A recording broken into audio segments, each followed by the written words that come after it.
I was born youngest of 8 in Myr, across the narrow sea. So my father gave me over to the Red Temple.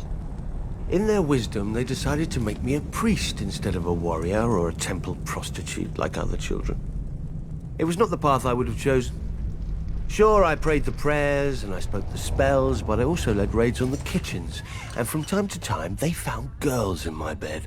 Such wicked girls. I never knew how they got there. Then again, I did have a gift for tongues. And when I gazed into the flames, well, from time to time I saw things. Even so, I was more bother than I was worth. When the High Priest foresaw Robert's ascension, he sent me to turn the Storm Lord to the Lord of Light. When Robert seized his crown, we'd take all of Westeros from the Seven in a single stroke. Perhaps they thought Robert would listen to a kindred spirit, or perhaps celibacy had addled the High Priest's brain. I didn't know, and didn't care. I was free. I did my duty as I saw it, drinking and whoring and waving my sword around. The only gods Robert cared about anyway. Years passed, Robert became king, I became a joke. We both became fat. I even won some glory in Greyjoy's rebellion, first through the breach and all that. It's amazing what boldness a full bladder can inspire. But Robert had stopped listening to my sermons a long time ago, even if I'd still bothered to give them. Then came Robert's death, and the war. I'm not speaking of those brats squabbling over the world's pointiest chair. Powers long asleep are waking and moving through the land. I've seen them in my flames. Shit, I've seen them with my own 2 eyes. The Lord of Light is real. And if he's real, then all of it is real.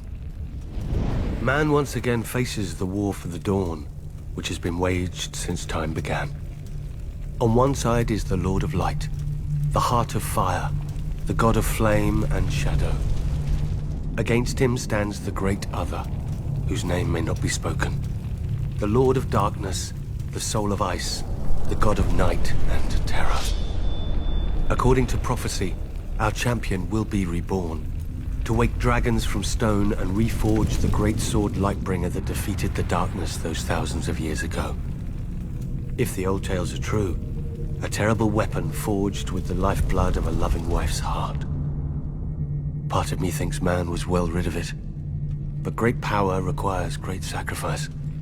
That much, at least, the Lord of Light is clear on. I sound like a dried-out old woman, I know. But as our former hand liked to say, winter is coming. When the cold winds rise, all men, no matter their faith or lack of it, huddle beside my night fires. And I pray the prayers, and speak the spells, and beseech the Lord of Light to bring back the dawn. So far, so good. But reprobate as I am, I can't help but wonder what will happen if, one day, our Lord does not answer. Imagine a night that goes on forever, so dark and full of terrors. I think I need another drink.